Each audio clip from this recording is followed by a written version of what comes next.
Oke, informasi puncaknya begini. Saya sekedar mengingatkan sahabat semua bahwa di tahun 1890, 1900, 1905, kita bicara Amerika. Amerika ini negaranya persis seperti Indonesia sekarang di tahun 1900. 10 tahun setelahnya dan 10 tahun sebelumnya. Nah, apa itu? Karena oligar, orang kaya, plutokrasi, orang-orang kaya itu mengendalikan jalannya pemerintahan. Jadi kita tahu di tahun 18 sekian sampai 19 awal itu ada yang namanya JP Morgan, ada yang namanya Vanderbilt, ada yang namanya Rockefeller, ada yang namanya John Paul Getty, ada banyak sekali orang-orang kaya termasuk Andrew Carnegie gitu ya, yang membeli politician. Jadi siapapun presidennya dia yang pasti sponsor. Dan apa yang terjadi? Masyarakat dulu di Amerika itu kerjanya 364 hari, libur hanya 4th of July, hanya hari kemerdekaan Amerika doang yang libur. Bayangin, sisanya mereka nggak ada libur kerja. Jadi kehidupan antara orang kaya, orang miskin, disparitas yang kiri besar sekali. Yang kaya sangat kaya, yang miskin pol gitu ya. Nah, ini berlangsung sudah lama sekali. Asal presidennya dibayar ya sudah, dia jadi dan dia tidak bisa mengganggu. Andrew Carnegie dengan steelnya, dengan perusahaan bajanya yang orang kerjanya nggak ada lembur, mati ya sudah gitu ya.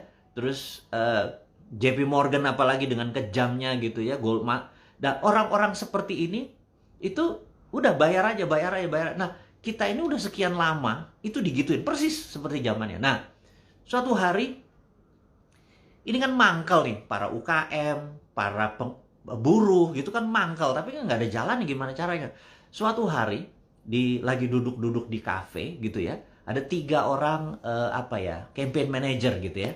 Campaign manager ini melihat ada seorang yang lagi shoe shining, lagi ngebersihin sepatu, lagi nyemir sepatu. Kan dulu zaman baheula teh itu kan duduk dia, terus kemudian ada orang yang pakai anduk membersihkan sepatunya gitu ya. Nah, 3 orang ini menatap pria yang sama. Mereka bilang, ini orang bisa jadi presiden loh gitu ya.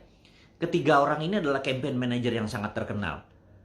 Nah, yang dihadapkan dia adalah seorang senator yang bernama Warren Harding gitu ya. Dan di dalam, maaf saya pernah mempelajari dulu di kampus, waktu di negeri seberang pernah kita belajar tentang Harding Effect. Itu tentang Harding Effect. Nah, Harding Effect inilah yang kita mau bawa di 2024. Tentunya Anda yang membawa, bukan saya cuma menyetuskan ide gitu ya.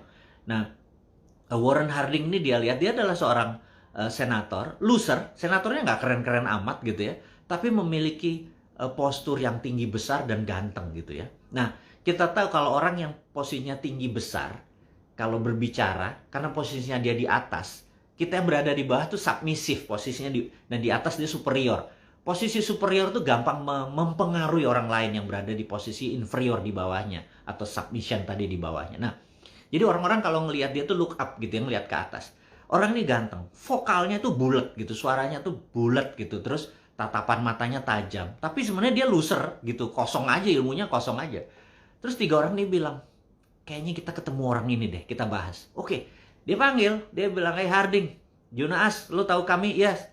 Lo mau gak jadi presiden Amerika? Mau, kata dia gitu. Tapi syaratnya satu, lo ikuti maunya kita. Lo ikuti cara mainnya dia, di-train cara ngomong depan publik, kontennya dia buat, dan lain sebagainya. Nah, singkat cerita, uangnya dari mana? Itu kan? Dari mana uangnya? Nah, gimana kalau uangnya ngumpulin dari UKM, dari para buruh, dari para petani, dari para nelayan? Ini contoh aja, ambil dari langit. Anggap orang itu adalah nobody, bukan bosman ya. Bosman yang nggak cukup ganteng, nggak cukup tinggi, nggak cukup keren vokalnya gitu ya. X kita ambil, X. Nobody, X gitu ya. Nah, X ini perlu duit 10 triliun. Kalau ada 2 juta, sahabat kita nih, UKMers, nelayan, petani, 2 juta orang, ngasih 5 juta rupiah masing-masing. Itu akan mendapatkan 10 triliun, betul ya? Atau kita balik. ada 5 juta sahabat kita yang merasa gue nggak mau lagi sama oligarki, gue nggak mau lagi dikerjain sama politikus kayak gini, kita harus menjalankan strategi ini. 5 juta orang gila ini, masing-masing ngasih 2 juta perak aja. 2 juta itu 10 triliun gitu ya. Atau kita ambil lah, ada 10 juta orang, masing-masing ngasih 1 juta perak, itu juga 10 triliun gitu ya. Nah, ini kita balik lagi ke Warren Harding. Dia bilang, kami bertiga ini ngumpulin UKM yang dilindas sama oligarki. Kita ngumpulin orang-orang buruh yang tertindas ini. To make story short, terkumpul duitnya. Dan akhirnya Warren Harding menjadi presiden Amerika di tahun, saya lupa angkanya ya, 1919 atau 1921. Karena dia jadi presiden cuma 2 tahun, dia meninggal. Nah, yang mau diceritakan itu adalah begini. Begitu Warren Harding jadi presiden, dia buat kebijakan untuk memajaki orang kaya, mempermudah orang-orang yang di bottom of pyramid, memberikan kredit yang sangat murah, money turun ke UKM-UKM, ekonomi sangat muter. Wah, konglomerat ini, oligarki ini marah, mereka melakukan penggencetan, penekanan buruh, tapi buruh sekarang jadi berani gitu ya. Nah, terus Amerika goncang tahun 1923, 24, goncang karena orang-orang kayanya goncang. Resesi di mana-mana dengan gerakan, dan 1929 kita tahu saham Amerika ambruk gitu ya. Di tahun 1933 FDR, Franklin Delano Roosevelt jadi presiden Amerika. Dia mulai printing money dengan strateginya membangun 100 jalan utama di Amerika dan anak jalannya, printing money untuk buat mobil-mobil di Amerika sebagai kendaraan yang isi jalan tadi. Jangan kita bangun jalan tol tapi isinya mobil Amerika, mobil Cina gitu ya. Kalau di Amerika tuh bangun isinya untuk membangun ekonominya Amerika. Nah,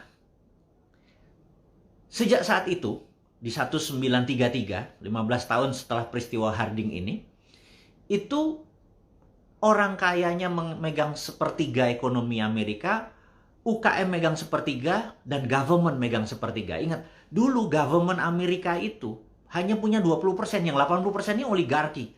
Government Amerika tuh bisa, Anda boleh cek di Wikipedia kalau perlu belajar. Bahwa di tahun 1900, Federal Reserve itu, Federal Reserve baru ada tahun berapa ya? 19 something gitu ya, setelah resesi Great Depression. Tapi seluruh bank di Amerika, kalau di total, masih kayanya, isinya ya uang-uangnya oligarki ini. Nah, sahabat semua, jadi setelah itu balance. Amerika jadi negara swasta. Jadi government-nya punya sepertiga, UKM punya sepertiga, dan oligarnya punya sepertiga. Dan berjalan seperti sekarang sampai tahun 1971. Itu nanti cerita di sesi berikutnya. Ini kepanjangan ini, udah lu nggak bayar lagi, lu kasih ilmu yang banyak banget gitu ya. Oke, kita singkat cerita. Jadi, sahabat semua, jangan Anda pesimis bahwa New Mind ini tidak tidak berpotensi di 2024. Karena Anda, jadi siapa yang ngerjakan? Yuk, kita buat Harding Effect-nya. Anda jadi 3 orang tadi, campaign manager tadi. Anda yang gulung tangan. Anda sebarkan informasi ini kepada seluruh rakyat Indonesia, kepada seluruh sahabat Anda. Anda bisa pilih siapa jadi Warren Harding-nya. Yang penting, nanti kita bisa manfaatkan ini untuk oligarki yang memegang 80% kekayaan dan 20% pemerintah tadi yang saat ini UKM tadi nggak bergerak, buruh nggak bergerak, kita cuma dijatahin gitu ya, terus semua dijatahin. Kita ini harus menjadi bernegara berdaulat. Untuk 2045 Indonesia menjadi negara superpower, ini harus rata. Kekayaan itu harus dibagi rata kepada rakyat, negara, dan oligarki itu juga rakyat gitu ya. Jangan lulu doang gitu ya. Nah, siapa nih yang bergerak? Apakah yang ada di etalase sekarang yang mau bergerak? Enggak, udah gitu aja. Andalah yang mau berubah.